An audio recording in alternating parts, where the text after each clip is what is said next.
escuchar sus relatos o sus leyendas, al ver los códices o al contemplar sus esculturas, sus pirámides, las pinturas murales, en fin, la cerámica, el barro, lo que sea. Ahora que si nos referimos a la época colonial, también vamos a encontrar arte en todo, en edificios, en poesía, en las pinturas. Como dijo alguien un día, el arte en México está en cualquier esquina o hasta en la estación del metro. El 25 de mayo de este año, la estación de metro Tacubaya se inauguró con un mural. Más bien se inauguró un mural en esa estación, un mural de 600 metros cuadrados con el tema de El poderío de México Tenochtitlan. Su autor, Guillermo Ceniceros, y esta noche nos acompaña. Guillermo, buenas noches y gracias por estar aquí. ¿En qué se basó usted para crear su mural? ¿Cuál fue la fuente de sus datos? Bueno, principalmente dos códices que son muy conocidos y que son únicos. Uno es el Códice Boturini, que también se llama La Tira de la Peregrinación, y el otro es el Códice Ramírez. Aunque también las lecturas de otros libros, libros importantes como El Pueblo del Sol de Alfonso Caso, como Los Antiguos Mexicanos de Miguel León Portilla, y muchos otros libros, por ejemplo, libros de Román Piñachán, libros de Miguel Covarrubias, y mucha lectura que hay en torno a todas estas cuestiones. ¿Cuánto tiempo le llevó la investigación simplemente para ver qué era lo que quería plasmar ahí? Bueno, realmente desde hace muchos años, desde el año 64 concretamente, mi trabajo en el Museo de Antropología, pues ahí al trabajar uno se empezó a dar cuenta en la construcción de las maquetas y de todas las cosas que estaban en torno a la Sala Mexica, de lo que ahí iba a suceder, de lo que iba a ser el Museo de Antropología que se estaba gestando, con todo el material que se tiene en el museo.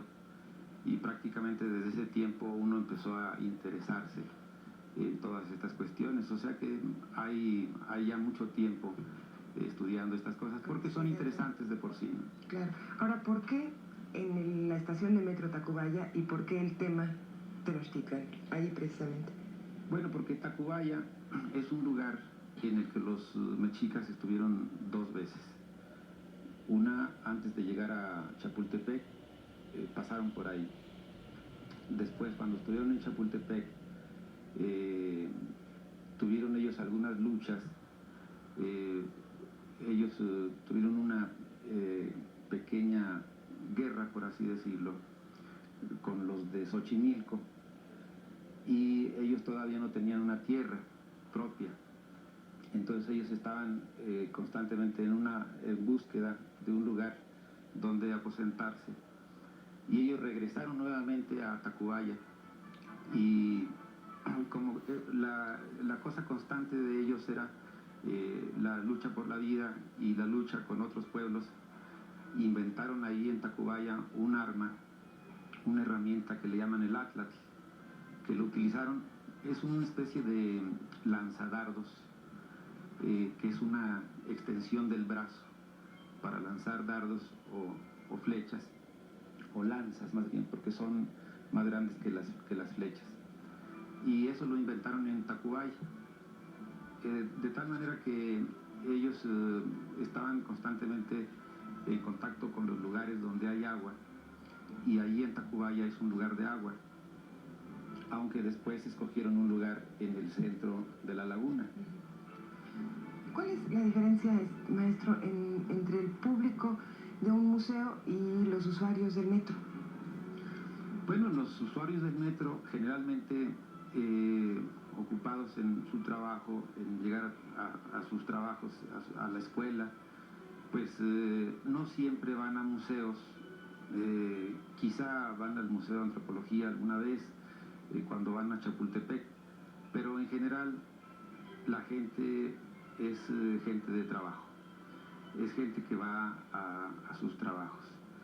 Entonces, en ese trabajo cotidiano que consiste en coger el metro y trasladarse de un lugar a otro, pues las autoridades del sistema de servicio colectivo han pensado en la posibilidad de difundir la cultura, de difundir el arte, y se están aprovechando los túneles y los recintos del metro, que algunos son muy grandes, como es el caso de Tacubaya. Un mural de 600 metros cuadrados es enormísimo. Es una sala muy grande. ¿Cuánto tiempo le llevó a hacer? Ahí trabajamos más o menos 18 meses. ¿Cuántas personas lo asistieron? 4 o 5 personas. 5 personas. Maestro, ¿usted considera que ha evolucionado el muralismo desde los tiempos de Orozco, de Rivera y de Siqueiros? Bueno, por supuesto, y ellos se encargaron mucho de eso, porque cada uno aportó sus propias leyes, sus propias versiones, sus propias teorías. Simplemente el maestro Siqueiros aportó toda una serie de cuestiones teóricas y prácticas que las puso, muchas de ellas en práctica en sus propios murales, otras las dejó escritas en libros y en conferencias que él dictó. De tal manera que muchos de los conocimientos de él se difundieron en todo el mundo, y en este momento hay un tipo de muralismo que se está haciendo en otros países, no solamente en México. Y algunas de las teorías siqueirianas se han puesto en práctica en Canadá, en Estados Unidos, en Argentina, en Europa también, y han surgido pintores que han trabajado en talleres que fundó Siqueiros en otras partes. Por ejemplo, en Nueva York, Siqueiros fundó un taller. En Los Ángeles hizo un mural. En Chillán, Chile, hizo también un mural. En Argentina hizo un mural. Y en cada uno de estos lugares trabajaron pintores en su momento con él, que más tarde hicieron su propia versión del muralismo. Y en este momento hay pintores que hacen muralismo con su propia versión, pero aprovechando la experiencia mexicana. ¿Su obra está influenciada hasta qué punto por Siqueiros, habiendo sido usted asistente de él, habiendo trabajado con él? Bueno, tengo una influencia de él, puesto que al trabajar con él más o menos unos 6 o 7 años, uno se acostumbra a utilizar ciertos aspectos del lenguaje. Por ejemplo, la composición, por ejemplo, estos aspectos de la dinámica, de la óptica, mucho de la geometría. La utilización de la geometría en Siqueiros es algo constante. Y en toda pintura, y sobre todo en pintura mural, la geometría es fundamental. Y las herramientas, ¿no? Las herramientas, principalmente ciertas herramientas que no son las usuales. Hay herramientas que son muy usuales, como por ejemplo un pincel o una brocha, pero hay otras herramientas que uno tiene que inventar, por decirlo así, según los problemas que se le presentan a uno en diferentes tipos de muros. No todos los muros presentan los mismos problemas, entonces uno tiene que inventar ciertas herramientas que no son las usuales, sino que son otras y que lo requieren ciertos problemas, y se inventan en ese momento. ¿Y eso es lo que le da el toque tan especial? Eso le da un toque especial porque de pronto, bueno, Siqueiros no es que haya inventado, sino que incorporó el uso, por ejemplo, de la pistola de aire para sus murales. Yo no la empleo, la emplean otros artistas que hacen pintura mural, y es muy eficaz, funciona muy bien, pero cada quien puede incorporar ciertas herramientas y ciertos materiales que no son usuales.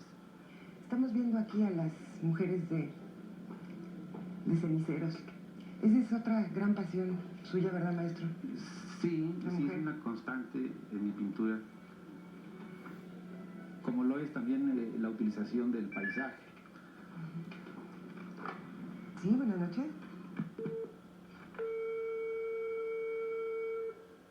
La corte. Bueno, seguimos. Para los pintores contemporáneos, el muralismo, ¿qué es lo que representa? ¿Un reto, una escuela, una carga o la tradición? Bueno, representa varias cosas. Por una parte es la tradición, porque hay muralismo en México desde tiempos prehispánicos, en las cuevas, la pintura rupestre, hay también la pintura mural en las pirámides, después en la época colonial y en la época moderna se ha seguido haciendo muralismo, entonces se ha agregado una serie de experiencias que se han aprovechado, hemos aprendido de los otros maestros. Entonces para los pintores de esta época, para algunos el muralismo es algo que ya está terminado o que ya está acabado. Hay quien ha hecho un tipo de muralismo geométrico, muy moderno, y puesto que cada quien tiene sus propias posibilidades, su propio lenguaje, entonces cada quien lo puede hacer a su manera. Pero en este momento hay muchos adelantos de todo tipo en el campo de la química, en el campo de la óptica, de los que se puede echar mano. Entonces un pintor de este momento, que es un momento con más problemática en todos sentidos, puede hacer uso del muralismo, puesto que hay lugares que lo requieren, que lo necesitan, sobre todo los lugares públicos. El metro es uno de ellos, pero pueden ser sindicatos, pueden ser escuelas, y sobre todo las escuelas están necesitadas de ese tipo de muralismo que ayude a los escolares a aprender cosas, ya sea de la historia de México, ya sea de la ciencia, ya sea de otras cosas. El muralismo es muy necesario en el momento actual y es muy vigente. ¿Va a haber más murales de Guillermo Ceniceros? Bueno, yo tengo ese interés, esa intención, y estoy para ello haciendo constantemente proyectos y ensayos en el sentido de las cuestiones ópticas y también de la temática. ¿Planes inmediatos, maestro? Bueno, planes inmediatos hay bastantes en relación con exposiciones y en relación con pintura mural y proyectos. Hay varias cosas. Sí, una exposición en Monterrey mañana. Mañana tengo una exposición en Monterrey, en la Casa de la Cultura. Perfecto. Pues muchas gracias, y la siguiente vez que pasemos por la estación del metro de Tacubaya podemos fijarnos, porque toda nuestra historia está aquí, del códice al mural, con Guillermo Ceniceros. Vamos a unos mensajes comerciales y regresamos, porque tenemos mucho esta noche en nuestro mundo.